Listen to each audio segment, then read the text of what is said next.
तो let's start. तो हमने लास्ट टाइम क्या डिस्कस किया था? हमने last time cardinal utility discuss की थी, जिसमें कि हमने law of diminishing marginal utility and law of equi marginal utility ये टॉपिक्स डिस्कस किए थे। आई होप उससे आपको कोई इशू नहीं है, कोई दिक्कत नहीं है। अगर होती है तो इस लेक्चर के बाद आप लोग मुझे बताना कि मुझे वहाँ इस एरिया में, पर्टिकुलर एरिया में प्रॉब्लम थी, सो हम वो भी डिस्कस कर लेंगे। So let's start with today's ordinal utility. आज हमें ऑर्डिनल यूटिलिटी डिस्कस करना है and we move on to lecture 3।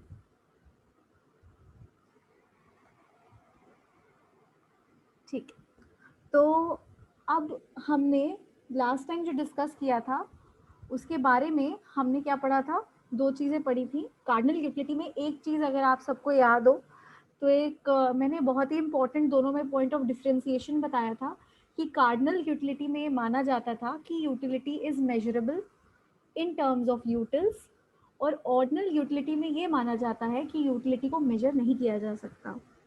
अगर जिन लोगों ने वो लेक्चर नहीं अटेंड किया है तो अभी फ़िलहाल मैं ये आप लोगों को बता दूं कि यूटिलिटी क्या होती है। यूटिलिटी ऐसी सेटिस्फैक्शन पावर होती है जो हमें किसी भी कमोडिटी से डिराइव होती है। जब भी हम किसी कमोडिटी को कंज्यूम करते हैं तो वहाँ से हमें क्या मिलता है? यूटिलिटी मिलती है। दैट इज सेटिस्फैक्शन जो मिलती है उसको यूटिलिटी बोलते हैं। सो कार्डिनल वाज ऑल अबाउट कि हम यूटिलिटी को, सेटिस्फैक्शन को मेजर कर सकते हैं, और ऑर्डिनल यूटिलिटी जो थ्योरी है वो ये अज्यूम करती है कि utility can not be measured. How can satisfaction be measured? ये जो है ऑर्डिनल यूटिलिटी का कहना है। और इसी के अंडर दो और ब्रांचेस हैं जो कि है इंडिफरेंस कर्व एनालिसिस की और रिवील्ड प्रेफरेंस थ्योरी की। ये ऑर्डिनल यूटिलिटी में इसलिए आते हैं पर्टिकुलरली क्योंकि ये दोनों, इनका जो बेसिस है वो ऑर्डिनल यूटिलिटी है। यानी ये दोनों ही अप्रोचेस, ये दोनों ही थ्योरीज क्या मानती हैं, इनकी बैकिंग किससे होती है, इनका फाउंडेशन क्या है? ऑर्डिनल अप्रोच है। ये दोनों थ्योरीज ये मानती हैं कि utility can not be measured. और अब जब वो मेजर नहीं किया जा सकता तो वो किस टर्म्स में कमोडिटी को, अगर उनको कंपेयर करना है तो किस टर्म्स में किया जाए? यहाँ पर वो लोग क्या करते हैं? वो लोग रैंकिंग करते हैं। ठीक है, जो प्रोडक्ट्स हैं उनकी रैंकिंग की जाती है और फिर उनकी यूटिलिटी का कंपैरिजन किया जाता है। तो कंपैरिजन के थ्रू जब हम रैंकिंग कर देते हैं तो हमें पता चल जाता है कि दिस, थ्रू दिस कॉम्बिनेशन और through this product we are deriving the maximum satisfaction. तो ये यहाँ नहीं होता था, ये इस केस में नहीं हो रहा था। इस केस में हम ये नहीं कर रहे थे, कोई कंपैरिजन, कोई रैंकिंग नहीं थी, क्योंकि वहाँ पे हमें मेजर्ड यूनिट्स ऑलरेडी मिल जा रही थी। सो ये नाम आप नोट कर लो कि इंडिफरेंस कर्व एनालिसिस किसने दिया था? Professor Francis Y Edgeworth. तो एजवर्थ ने दी थी इंडिफरेंस कर्व एनालिसिस, और रिवील्ड प्रेफरेंस थ्योरी दी थी प्रोफेसर पीए सैमुअल्सन ने। आज जो हम डिस्कस करेंगे वो इंडिफरेंस कर्व एनालिसिस करेंगे। तो आज की क्लास बहुत बहुत इंपॉर्टेंट है। तो ऑर्डिनल यूटिलिटी में consumer is capable of simply comparing the different levels of satisfaction. यहाँ पर ऑर्डिनल का बेसिस ही यही है कि इट इज़ नॉन काउंटेबल। हम ऑर्डिनल यूटिलिटी को काउंट नहीं कर सकते। तो जब काउंट नहीं कर सकते तो क्या करेंगे? प्रोडक्ट्स को जब हम ये नहीं देख सकते कि इससे हमें कितना सेटिस्फैक्शन मिल रहा है, प्रोडक्ट ए से कितना मिल रहा है, बी से कितना मिल रहा है, जब हम इस तरीके से जज नहीं कर सकते तो कंज्यूमर इक्विलिब्रियम की बात कैसे आएगी? यानी जो मैक्सिमम सेटिस्फैक्शन है वो कैसे अटेन होगा? वो ऐसे अटेन होगा कंपैरिजन करके। ठीक है, तो कंपैरिजन करेंगे हम प्रोडक्ट्स का। इंडिफरेंस कर्व एनालिसिस, ये पॉइंट्स बहुत ही क्रिस्प दिए हुए हैं, तो इसको नोट डाउन करते जाना। बहुत इजीली आप नोट डाउन करोगे जब तक मैं बताऊंगी। सो ये अप्रोच जो है ऑर्डिनल यूटिलिटी के प्रिंसिपल्स पे बेस्ड है। जैसे कि मैंने बताया, दोनों ही प्रेफरेंस थ्योरी और इंडिफरेंस कर्व एनालिसिस दोनों ही ऑर्डिनल यूटिलिटी के प्रिंसिपल्स को मानते हैं। यानी जितने भी ऑर्डिनल यूटिलिटी के प्रिंसिपल्स या अजम्पशंस हैं वो इसमें ऑटोमेटिकली इम्बाइब हो जाते हैं। ठीक है, जैसे कि हमने डिमिनिशिंग मार्जिनल यूटिलिटी का जब लॉ पढ़ा था तो हमने कहा था वो कार्डिनल अप्रोच को फॉलो करता है। तो this approach is based on ordinal utility principles. This is an important tool of analysis in the study of consumer behavior. Now, consumer behavior की स्टडी पे, जैसे कि अगर मैं एकदम लास्ट में आपको बताऊंगी कंज्यूमर इक्विलिब्रियम के बारे में, तो ये पूरी जो स्टडी है आखिर ये क्यों हो रही है, why we are studying indifference curve analysis और डिमिनिशिंग मार्जिनल यूटिलिटी और इक्वी मार्जिनल यूटिलिटी और प्रेफरेंस थ्योरी, ये सब हम क्यों पढ़ रहे हैं? This is part and parcel of the utility analysis. और यूटिलिटी एनालिसिस क्यों स्टडी की जा रही है? क्योंकि utility means the want satisfaction power of a commodity which is derived by a consumer, yani at the end of the day who is deriving this utility? It is the consumer who is deriving the utility, yani consumer is the main recipient। Satisfaction किसको हो रहा है? Consumer को हो रहा है। यानी ये पूरी स्टडी किस पे बेस्ड है? ये कंज्यूमर पे बेस्ड है। सो कंज्यूमर का बिहेवियर देखते हैं, तो इसीलिए IC analysis is also very important tool to study the consumer behavior. It was propounded by Francis Edgeworth। मैंने आपको बताया किस ईयर में propound किया है, 1881 में। Then he showed only the possibility of exchange between two person but did not explain the consumer demand। इन्होंने जब फ्रांसिस ने इस थ्योरी को propound किया था तो उन्होंने अपनी जिस बुक में मेंशन किया था उसमें उन्होंने बस इतना ही मेंशन किया था कि this theory can be used when we are talking about two commodities. दो कमोडिटीज का जब एक्सचेंज होता है, यानी we have to make a decision between commodity A and B, तब ये यूटिलिटी ये इंडिफरेंस कर्व एनालिसिस जो है हम यूज कर सकते हैं। बट उन्होंने कंज्यूमर के एग्जैक्टली कंज्यूमर की डिमांड की कहीं जिक्र नहीं किया था उस बारे में। तो अब क्या हुआ, हिक्स एंड एलन आए और इन्होंने इस थ्योरी को क्या कर दिया, एक्सटेंसिवली यूज किया। उन्होंने मार्शल को भी क्रिटिसाइज किया। आपको याद होगा मार्शल मैंने कब बताया था, मैंने आपको बताया था Marshall was, Alfred Marshall was one of the proponents of the cardinal approach. So Marshall को इन्होंने क्रिटिसाइज किया एंड साथ ही साथ इन्होंने रीप्रोड्यूस की इस आईसी थ्योरी को। अब दो क्वेश्चन आ सकते हैं, just hold on for a second, I have a call to take, just hold on for a minute।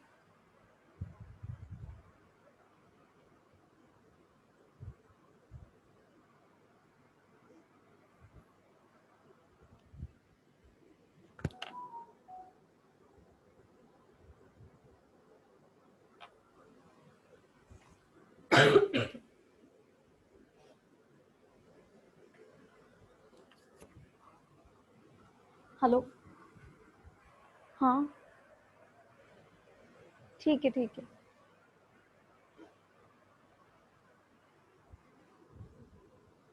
हाँ, so I was there to Hicks and Allen. तो हिक्स एंड एलन ने criticize किया Marshall cardinal utility को और explain किया consumer के behaviour को। Now तो हिक्स एंड एलन, तो अगर आपको क्वेश्चन आता है एग्जाम में कि हु वाज द प्रोपोनेंट, अगर क्वेश्चन आता है और वहाँ पे ऑप्शन में एजवर्थ भी दिया रहता है तो आप लोग को एजवर्थ ही चूज करना है। लेकिन कई जगह कई दफ़ा ऐसे भी क्वेश्चन आया है, प्रीवियस ईयर के क्वेश्चंस की बात कर रही हूँ मैं, जहाँ पे अगर ये आया है कि who propounded the IC curve theory या आईसी कर्व एनालिसिस थ्योरी, तो वहाँ पर जब एजवर्थ का नाम नहीं मेंशन्ड होगा तो हिक्स एंड एलन मेंशन जरूर होगा, ठीक है, because these were the two main proponents of this theory. In fact बीच में एक और आया था विल्फ्रेड परेटो, परेटो का उतना रोल नहीं था। उन्होंने एक्चुअली इस थ्योरी को जो एजवर्थ ने बनाई थी, प्रोपाउंड की थी, उसको यूज किया था। जो मेनली इस थ्योरी को फिर से रिप्रोड्यूस करके आए हैं वो हिक्स एंड एलन आए हैं। तो Hicks and Allen were two professors who actually remodified the theory which was propounded by Edgeworth. तो और किस बुक में की थी ये भी कभी कभी पूछा जा चुका है, वैल्यू एंड कैपिटल ये बुक का नाम था। उसमें एक चैप्टर था इनका जिसमें इन लोगों ने इसको मेंशन किया था इंडिफरेंस कर्व एनालिसिस के बारे में। सो आपको अब समझ में आ गया, अगर क्वेश्चन दिया रहेगा, अगर वहाँ पे हिक्स एंड एलन और दोनों फ्रांसिस ये दोनों का नाम दिया रहता है तो आपको फ्रांसिस चूज करना है अगर प्रोपाउंडर पूछा जाता है। Otherwise you have to choose Hicks and Allen if Francis name is not given. So I hope you have noted down. मैं आगे बढ़ूँ?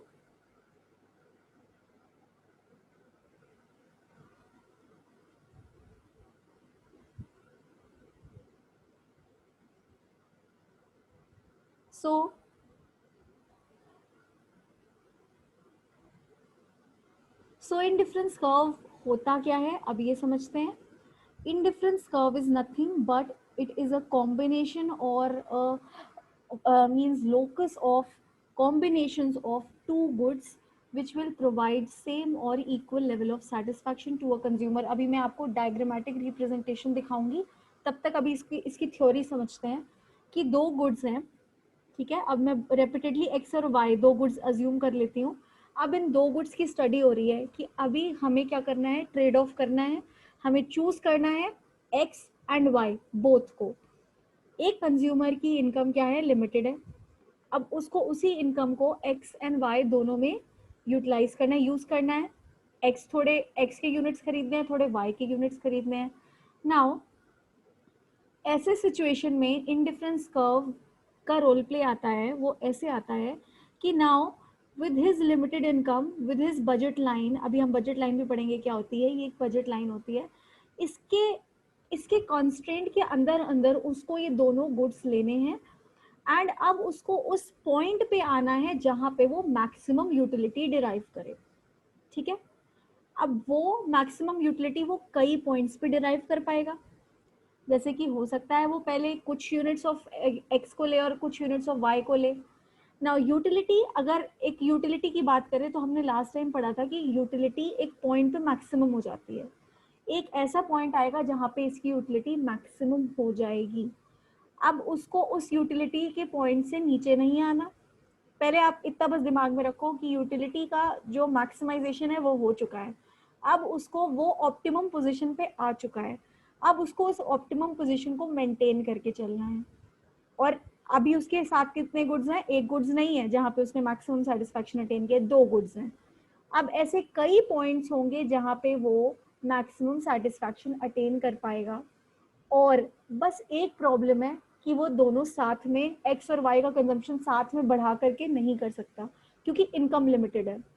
समझ रहे हो, एक तरफ उसकी इनकम इज लिमिटेड और एक तरफ ये टोटल ये उसका बजट कंस्ट्रेंट है, और उसको क्या करना है, यूटिलिटी भी मैक्सिमाइज करनी है और दोनों गुड्स भी खरीदने हैं।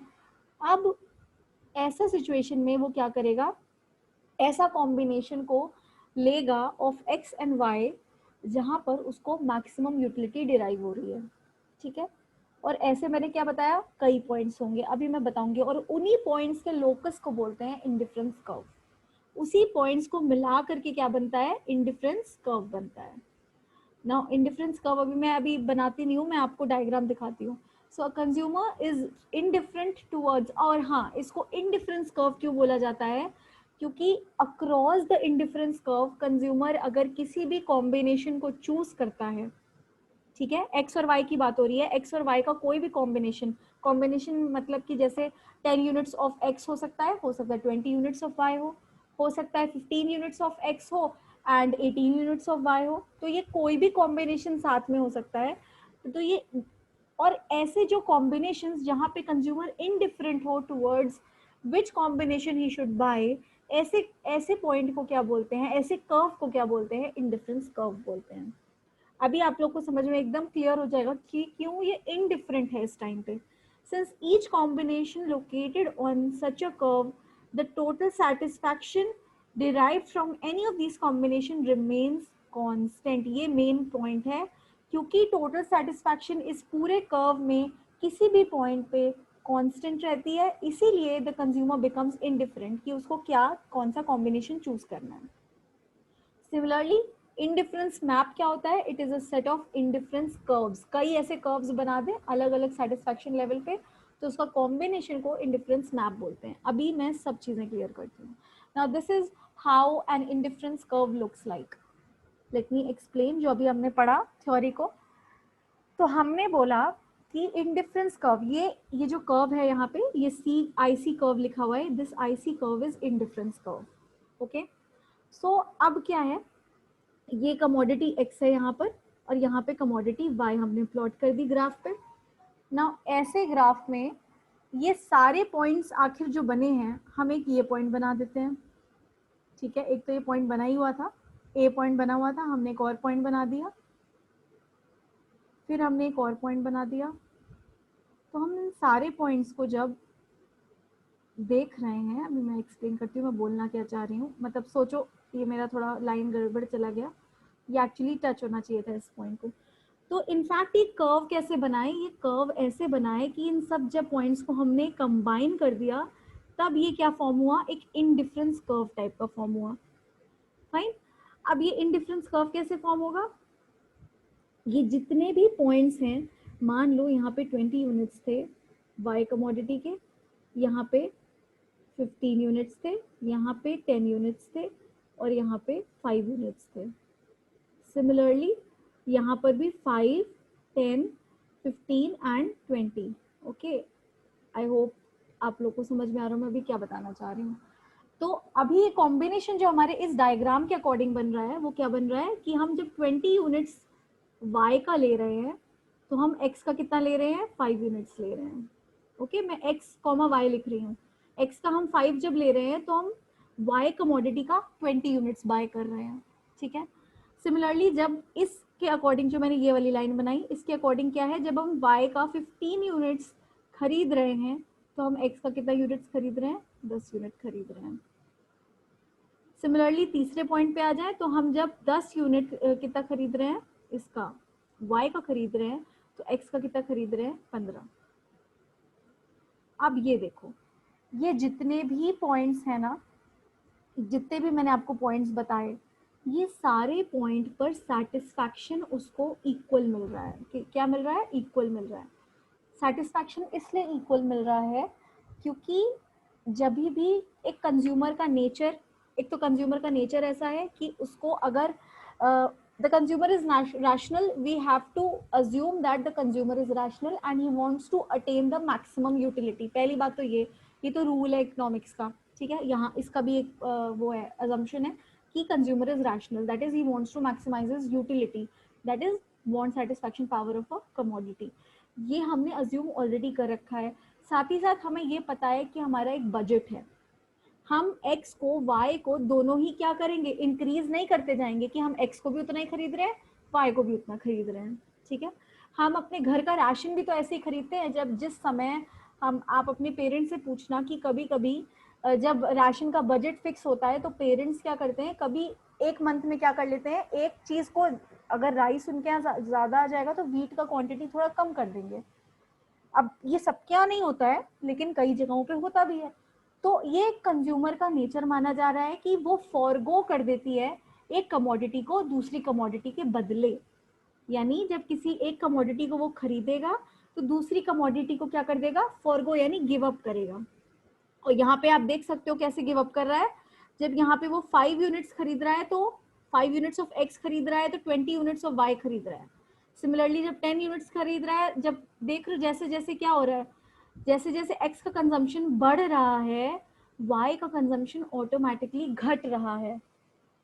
लेकिन जो टोटल सेटिस्फैक्शन बन रही है ना x प्लस वाई की, दैट इज, हम अज्यूम कर लेते हैं दैट इज मैक्सिमम। ये हमने अज्यूम कर लिया। अब इसको अगर मैक्सिमम ही रखना है, मैक्सिमम से एक पॉइंट भी कम नहीं करना, तो उसके लिए हमें क्या करना पड़ेगा, हमें इन दोनों के ऐसे कॉम्बिनेशंस बनाने पड़ेंगे जिनको कंबाइन करते ही मैक्सिमम यूटिलिटी डिराइव हो रही हो। ठीक है, इसका एडिशन से कुछ मतलब नहीं है, इसका सम, इससे ये मतलब नहीं है कि the sum of these two should always be equal. इसको इस तरीके से कभी मत समझ लेना, कंफ्यूज मत कर लेना। इसका केवल ये मतलब है कि जो सेटिस्फैक्शन है इसको इन दोनों के कॉम्बिनेशन से मैक्सिमम अटेन हो रही है। ठीक है, तो मैक्सिमम यूटिलिटी या मैक्सिमम सेटिस्फैक्शन अटेन हो रही है दोनों के कॉम्बिनेशन से। और ऐसे ही पॉइंट्स को, अब जैसे ये एक पॉइंट हो गया जहां मैक्सिमम हो रही है, ये एक पॉइंट हो गया, ये एक पॉइंट हो गया, ये एक पॉइंट हो गया, हमने क्या किया, यहीं पे एक ग्राफ प्लॉट कर दिया इन पॉइंट्स को कंबाइन करके। अब ये ग्राफ तो पहले से ही था ना, क्योंकि हमारा, मैंने ऑलरेडी ये जो डायग्राम था इसमें पहले से ही ग्राफ था। मैंने अभी आप लोग को इस तरीके से बताया कि ग्राफ प्लॉट कैसे करेंगे। तो अब जब पॉइंट्स इकट्ठे हो गए हमारे सारे, जिन पॉइंट्स पे उसका मैक्सिमम यूटिलिटी हो रहा है, तो अब उन पॉइंट्स को जैसे ही हम कंबाइन करते गए एक कर्व सा बन गया। और ये कर्व को क्या बोलते हैं, इंडिफरेंस कर्व। इसी को इंडिफरेंस कर्व बोला जाता है। ठीक है, तो हमने यही, अब वापस मैं इधर ले आती हूँ कि हमने क्या पढ़ा था कि consumer is indifferent towards the different combinations located on such a curve. अब आपको समझ में आया, इनडिफरेंट यानी उसको कोई फर्क नहीं पड़ता वो कौन सा कॉम्बिनेशन ले रहा है। क्यों फर्क नहीं पड़ता, आंसर बताओ आप लोग, कमेंट करके बताओ, चैट बॉक्स में कमेंट करो कि क्यों फर्क नहीं पड़ता। Why is this called an indifference curve? Indifference यानी फर्क नहीं पड़ना, इनडिफरेंट, चाहे ये कॉम्बिनेशन लो चाहे वो कॉम्बिनेशन लो, फर्क क्यों नहीं पड़ रहा? अब इस सिचुएशन में कंज्यूमर को फर्क नहीं पड़ना चाहिए कि चाहे वो 5 यूनिट या 20 यूनिट खरीदे ऑफ एक्स एंड वाई, या 10 और 15 ऐसे डिवाइड करे, फर्क क्यों नहीं पड़ना चाहिए? No Yasmin, this is, yes yes Zeenat, you are right, consumer is rational, ये तो एक अजम्पशन है ना Yasmin, because at every each of these combinations, at each of these points, the consumer is deriving the maximum satisfaction, and ये constant है across all the points. अभी मैं utils में मेजर कर रही होती तो मैं बता देती कि सेटिस्फैक्शन इसको 20 यूटिल हो रहा है, लेकिन यहाँ पे ऑर्डिनल अप्रोच की बात हो रही है, यहाँ पे मेजरमेंट सेटिस्फैक्शन का यूटिल्स में नहीं होता, रैंकिंग करके होता है, ठीक है। और यहाँ पे भी ये एक्स और वाई का जो मैं बता रही हूँ, मैं यूनिट्स कंज्यूम बता रही हूँ, समझ में आया? तो अब क्या है, सिमिलरली हमने एक और पॉइंट पढ़ा था कि इंडिफरेंस मैप पढ़ा था, तो जितने इंडिफरेंस कर्व्स का जो कॉम्बिनेशन, अब इंडिफरेंस कर्व तो एक कर्व हो गया जो कि अलग अलग कॉम्बिनेशन पॉइंट्स को मिला करके बन रहा है। अब ऐसे ही अगर हम कई कर्व प्लॉट कर सकते हैं, एक ग्राफ में हम ऐसे कई कर्व प्लॉट कर सकते हैं, और ऐसे कई कर्व कैसे प्लॉट होंगे, पहले तो ये समझ जाओ, अगर ऐसे कई कर्व्स के कॉम्बिनेशन को हम मैप बोलते हैं, इंडिफरेंस मैप। तो आप ये पॉइंट्स आई होप आप लोगों ने लिख लिए हैं कि इंडिफरेंस कर्व क्या होता है और मैप क्या होता है। अभी मैं मैप पे ले जा रही हूँ आपको वापस से। तो it is a set of indifference curves, let's see, this is an indifference map, जो यहाँ पे आपको डायग्राम दिख रहा है राइट साइड पे। इंडिफरेंस मैप क्या है, ये अलग अलग जो इंडिफरेंस कर्व्स हैं, ये I1 I2 I3, these are all IC curves, indifference curves, और इन्हीं को, इनको अगर इनको कई कर्व्स बना दो तो ऐसे कर्व्स को क्या बोल देते हैं, मैप बोल देते हैं। अब मैप क्यों बोलते हैं और ये क्यों डिफर, अलग अलग कर्व बनाने की जरूरत ही क्या है ना, ये अलग अलग सेटिस्फैक्शन लेवल्स को डिफाइन करता है, ठीक है। यानी कि अगर ये वाले कर्व की मैं बात करूं, और अभी जब मैं आपको प्रॉपर्टीज पढ़ाऊंगी तो मैं आपको बताऊंगी कि इनका क्या सिग्निफिकेंस होता है, क्या कर्व क्या डिनोट करता है, ऊपर कर्व आता है तो उसका क्या मतलब है, नीचे आता है तो क्या मतलब है। तो ये सारे जो कर्व्स है ना, ये सारे कर्व्स क्या बता रहे हैं, सेटिस्फैक्शन लेवल बता रहे हैं, ठीक है। मैंने अभी बोला कि इस कर्व के अकॉर्डिंग यहाँ पे क्या हो रहा था, उसको मैक्सिमम सेटिस्फैक्शन हो रहा था, ठीक है। अब इन दोनों के कॉम्बिनेशन से उसको मैक्सिमम सेटिस्फैक्शन हो रहा था, हो सकता है कि उसको एक अपर हैंड पे सेटिस्फैक्शन हो कोई दूसरे दो गुड्स को, अब यहाँ पे मैंने एक्स और वाई गुड्स की बात कर रही हूँ, एक्स और वाई गुड्स को ही लेते हैं, ठीक है, यहाँ पे भी एक्स और वाई गुड्स ही लिया है, हो सकता है यहाँ पे सेटिस्फैक्शन से ज्यादा, अब ये एक साथ नहीं पॉसिबल, एक बार में एक ही कर्व बनेगा, लेकिन जब कर्व की हम मैपिंग ऐसे कर लेंगे कि अलग अलग सेटिस्फैक्शन लेवल्स पे, आज मैंने दो गुड्स को कंपेयर किया एक्स एंड वाई, जहाँ पे मुझे मैक्सिमम सेटिस्फैक्शन हो रही है, कल मैंने दोबारा इनका कंपैरिजन किया, मुझे दूसरी सेटिस्फैक्शन हो रही है, ये भी मैक्सिमम है मेरे अकॉर्डिंग, और परसों मैंने फिर से प्लॉट किया और फिर से मुझे मैक्सिमम सेटिस्फैक्शन हो रही है, ठीक है। अब है ये तीनों क्या डिटरमाइन कर रहे हैं, इनके जो आपस में पॉइंट्स हैं मुझे मैक्सिमम सेटिस्फैक्शन दे रहे हैं, और कॉम्बिनेशन ऑफ गुड्स क्या है, एक्स एंड वाई हमारे एग्जाम्पल के अकॉर्डिंग।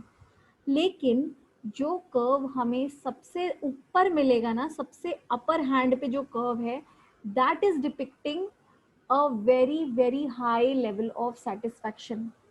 आप दो चीजों को कंफ्यूज मत होना, यहाँ पे है कि मैक्सिमम सेटिस्फैक्शन डिराइव हो रही है इनके कॉम्बिनेशन से, एक कर्व की जब हम बात करते हैं तो हम बात करते हैं कि मैक्सिमम सेटिस्फैक्शन क्या डिराइव हो रही है, जब हम आपस में कर्व्स का कंपैरिजन करते हैं तो हम यहाँ ये देखते हैं लेवल ऑफ सेटिस्फैक्शन, ठीक है। तो जितने ज्यादा ऊपर कर्व होगा वो ये डिपिक्ट, मान लो एग्जाम में आपके आ जाए एक ऐसा ही डायग्राम आ जाए, तब आपसे पूछा जाए कि इसको ऑर्डर में अरेंज करो, या बताओ कि which is the highest, which according to which curve is the consumer is deriving the highest level of satisfaction। तो आंसर आपका क्या होना चाहिए, आंसर आपका होना चाहिए I3 कर्व, सबसे ऊपर वाला जो कर्व है, it is having the maximum level of satisfaction. अगर मैं इसको यूटिल्स में मेजर करूं तो एग्जांपल के तौर पे बस बता रही हूँ, होता नहीं है मेजर, अगर मैं यूटिल्स में मेजर करके बता दूं तो फॉर एग्जांपल इसका, इसमें हमें हाईएस्ट सेटिस्फैक्शन क्या डिराइव हो रही है, मान लो 15 यूटिल्स हो रही है, इसमें हाईएस्ट सेटिस्फैक्शन मान लो हमें 30 यूटिल्स हो रही है, और इधर मान लेते हैं 45, तो हाईएस्ट क्या हो जाएगा हमारा, I3 हो जाएगा, ठीक है। तो जितना ऊपर कर्व होगा, देखो curve is convex, always convex, IC curve is always convex from the origin, लेकिन एक चीज अभी याद रखना कि जितना हायर होगा उतना वो क्या डिपिक्ट करेगा, that it is the satisfaction level, higher satisfaction level is getting attained. I hope I'm clear with the IC curve and the IC map.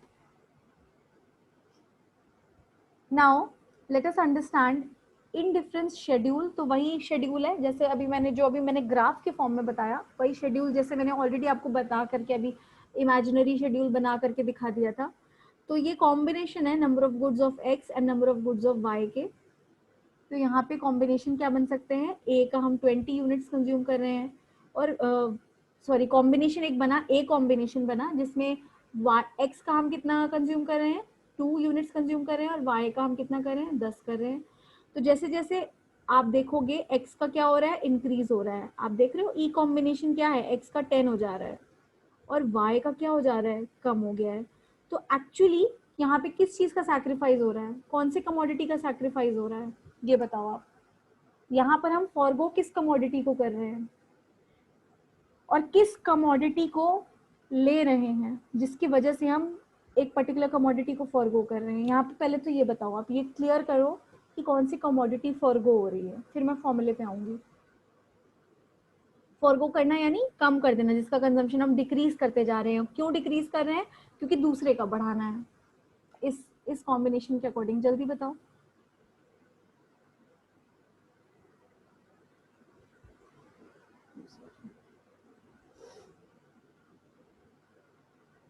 It's Y because Y की कंजम्पशन जो है कम होती जा रही है, so we are forgoing it, that is we are sacrificing it.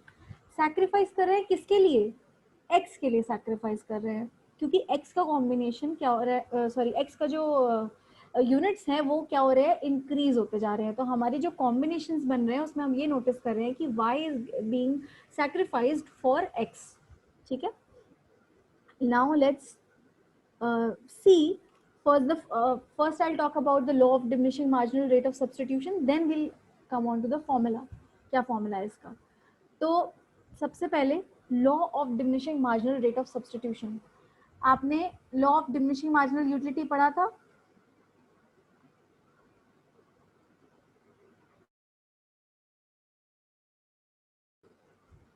आप लोगों ने law of diminishing marginal utility पढ़ा था लास्ट टाइम। ये है law of diminishing marginal rate of substitution, कुछ डिफरेंट नहीं है। अभी तक जो हमने पढ़ा ये वही है।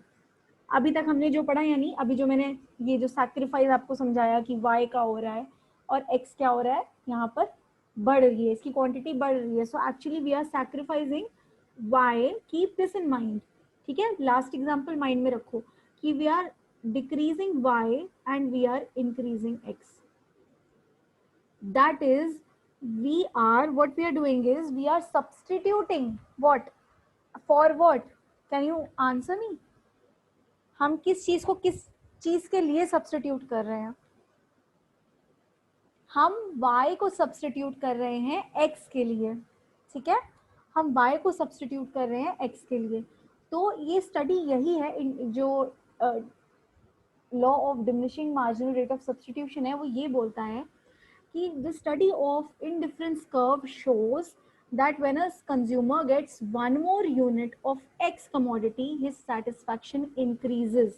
पहली बात तो ये हमने मान लिया कि अब जैसे जैसे हम कंज्यूमर क्या कर रहा है, ये एग्जाम्पल के तौर पे हमने ये X और Y का लिया है कि Y घट रहा है X बढ़ रहा है। अब ये अदरवाइज भी हो सकता है X घट रहा हो Y बढ़ रहा हो। तो अभी हमारे एग्जाम्पल पे स्टिक करते हुए अगर हम समझें तो यहाँ पे ये माना जा रहा है कि जैसे जैसे हम x की यूनिट का कंजम्पशन बढ़ा रहे हैं, यूनिट कंजम्पशन बढ़ा रहे हैं, तो y का हम ऑटोमेटिकली क्या कर रहे हैं, घटा रहे हैं। तो पहली बात, अगर x पे ही रहे हम तो x का क्यों बढ़ा रहे होंगे, x का इसलिए बढ़ा रहे होंगे क्योंकि इससे हमें सेटिस्फैक्शन कहीं ना कहीं ज्यादा डिराइव हो रही है, तभी तो we are forgoing, we are sacrificing y। तो अब y का कंजम्पशन पूरा खत्म नहीं कर रहे हैं हम, बस घटाए जा रहे हैं, खत्म नहीं कर रहे हैं। We are as much as units we are increasing for x, some units we are letting go of y। This is what we are doing. एक ऐसा नहीं है कि कुछ भी कि इतने यूनिट एक्स के खरीदेंगे तो उतने ही यूनिट वाई के सेक्रीफाइस करेंगे, ऐसा कुछ नहीं है। हो सकता है एक्स आपके लिए बहुत ज़्यादा वैल्यूएबल हो, बहुत ज़्यादा प्राइजी हो।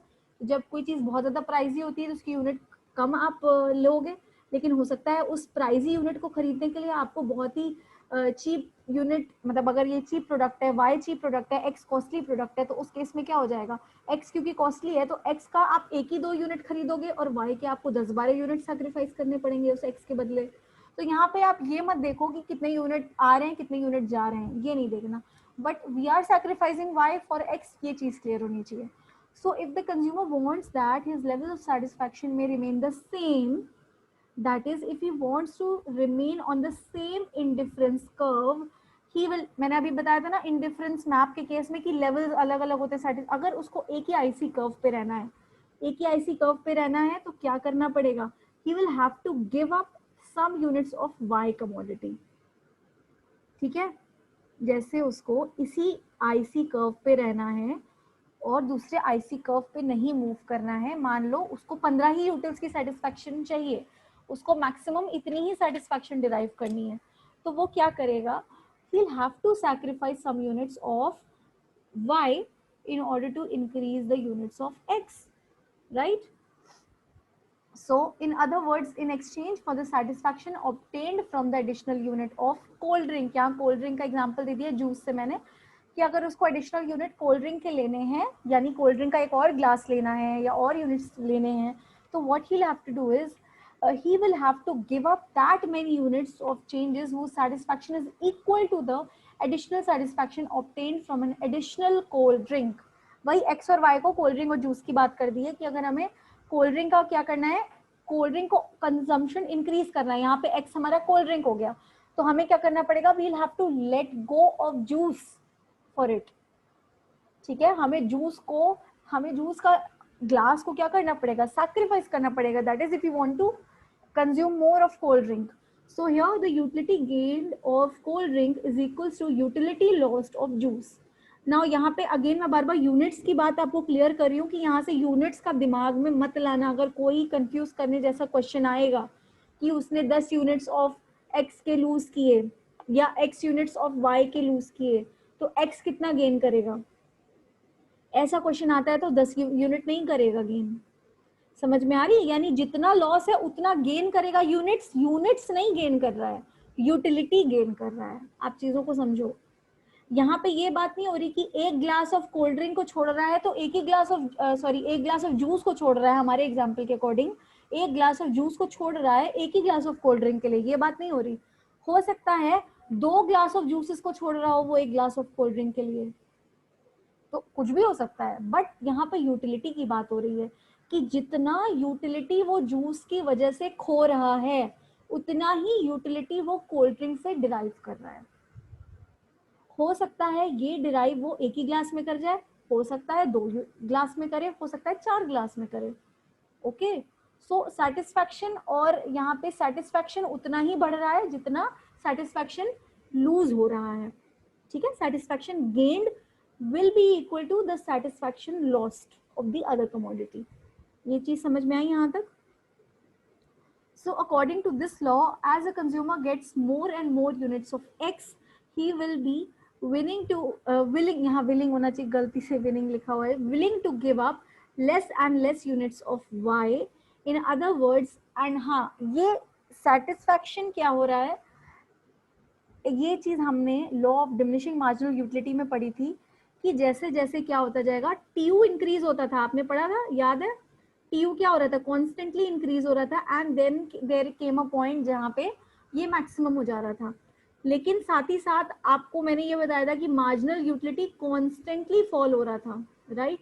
मार्जिनल यूटिलिटी क्या हो रहा था, कॉन्स्टेंटली फॉल हो रहा था, यानी with every addition of increase of the units, अगर वही मार्जिनल यूटिलिटी का कॉन्सेप्ट, क्योंकि ये भी क्या है, मार्जिनल रेट ऑफ सब्स्टिट्यूशन है, तो उसी का यहाँ पे कॉन्सेप्ट लगाओ कि जैसे जैसे हम कंजम्पशन अपना बढ़ाएंगे हमारी पर यूनिट क्या हो जाएगी, यूटिलिटी डिक्रीज होती जाएगी। यही मार्जिनल यूटिलिटी बोलता था कि नहीं बोलता था, कि जैसे जैसे हम यूनिट का कंजम्पशन बढ़ाएंगे तो हमारी पर यूनिट सेटिस्फैक्शन डिक्रीज होएगी।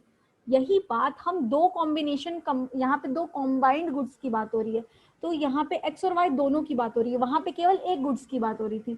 तो जब हम एक्स और वाई दो गुड्स की बात, दो कमोडिटीज की बात कर रहे हैं, तो ये लॉ या ये principles, diminishing marginal rate of substitution principle, ये बोल रहा है कि देखो जब एक्स का यूसेज बढ़ रहा है या एक्स का कंजम्पशन बढ़ रहा है, वाई का क्या हो रहा है, सेक्रीफाइस हो रहा है, ये तो चलो ठीक है, लेकिन यहाँ पे पॉइंट ये नोट करने का है कि we are going to give up lesser and lesser units of Y.